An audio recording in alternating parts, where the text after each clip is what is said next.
guys, special treat for you today. I'm with my man, Chris Young. Chris is a 15-year, what's up, C? CY is a 15-year MLB vet. He's been at the Padres. How many years were you Padres? 5 years? 5 years. 5 years with the Padres. 2015, he won the World Series with the Kansas City Royals. You saw him on the mound, games 1 and 4. He's got a World Series ring. And Chris and I have been training for many years now together. And he comes out here now. While the playoffs are on, he didn't. His team didn't make the playoffs this year, so he's already training for next year right now. That sacrifice. CY, tell me about your training now and what you most enjoy about training this early in the off season. Well, for me, I'm coming off a season that I underperformed. I didn't perform up to the expectations. The last 2 seasons have been shortened off seasons for me, and this year it's an opportunity for me to get back to training with the length of time and the intensity and ways I need to be training to prepare for next year in a full long season.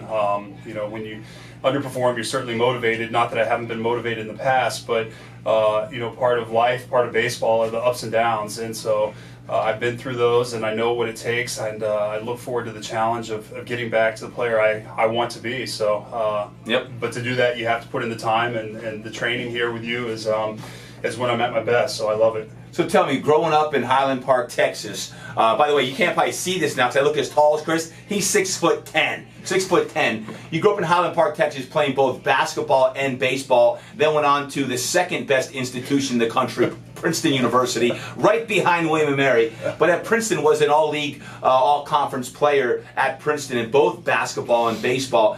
What were your dreams when you were younger and you were in high school? What were your dreams? Did you want to be a pro baseball player? Yeah, I always wanted to be a professional athlete. I mean, Yep. from when I could, you know, just a kid starting to walk and learn. I remember going to the park with my dad and playing catch with him and hearing stories about, you know, the great Yankee teams and Mickey Mantle and everything else. And you know, sports were always sort of ingrained in who I am and what I love. So from an early age, it was always a dream of mine. And I just never lost that belief. I always believed, even I wasn't always the best on my teams going through, Yep. you know, elementary school and middle school and high school. There were times where I sat the bench, but still always had that inner belief that if I worked hard and believed that it would come true. And here I am. You know, I've been fortunate enough to live out my dream. So it wasn't like you were always just an All-American all the way through and it was easy? No, and most of my teammates were the same way. I mean, a lot of us peak at certain times in our lives, but we certainly were not always the best from an early age. Like, we had this natural talent. Every single person has had to work for it.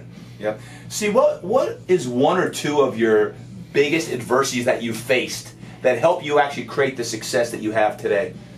Oh, I mean, I've seen so many ups and downs in my career. You know, I've been an all-star. I've won a World Series, and I've been had career-threatening surgeries that I never knew if I'd come back from. But with every challenge, there's been opportunity, and for me, I've always looked at it that way. As this is another opportunity to exceed expectations, and if outside people don't believe in what I can do, that's just a challenge to me to make it happen. And so I love the opportunity and the challenge of these times where things aren't going smoothly, and I feel like it's a process, and if you put in the time and check all the boxes of the process, then the result takes care of itself. And for me, that's the comfort of training here, training with you, and knowing that if I do everything that I possibly can, good things are going to happen. Yep. Chris, you've had a lot of great performances in your career. I think one of the best, at least in my mind, was the day after one of the biggest adversities you've ever had, was when your pops passed away. Can you just share a moment of, like, how did you just channel that energy the day after your dad dying, the greatest loss of your life, to go and have one of the best performances of all time? Oh, it was tough. It was really tough. It was 2015, and my dad passed away on a Saturday night around 11 o'clock at night, and I was scheduled to pitch Sunday at 1 p.m. in an afternoon game, and it was the end of our season. We were fighting for a playoff spot. I knew my teammates needed me. I knew my coaches needed me, and more than that, I knew that my family needed me out there to help us all come together and heal. And it's just a common love that my dad and I had shared, the game of baseball. So it was extremely hard, but sort of that morning, a big just peace came over me, and went out and just focused on making one pitch at a time, and knowing my dad was with me, and it was the best way to honor him, and and the results took care of themselves. And you know, it was probably the hardest moment of my baseball career, but something I'm extremely proud of and thankful for. Yeah. Well, you think about Chris and facing adversity. I think sometimes people see pro athletes and they just think they're good at what they do. When you meet a Chris Young or many of the athletes that you see at Fitness Quest 10, you realize that these are folks that have grown up dreaming and have faced adversity in their life and have overcome the adversity and have dug down deep to overcome that, as Chris talked about some of his greatest adversities. Perhaps the most important thing that Chris always preaches, I actually share it in chapter 22 of my WOW book. Chapter 22 is all about choices. We talk about choices all the time, whether it's Chris's 3 kids, my 3 kids, what Chris trains, who he trains with, how he trains, where he trains, how I work, what I do, the choices that we have every day in life. Can you just touch upon choices? And you started to, but just talk a bit more about how choices certainly derive the products that we have in life. Yeah, absolutely. I mean, you and I always talk about life's a series of choices, and the more good choices you make, the more good things that happen to you. And you know, if you set down a path of wrong choices, you know, it takes you one direction, and good choices take you a different direction. And so, you know, if you can with every decision you make in life, try to make a good decision, a well thought out and good decision.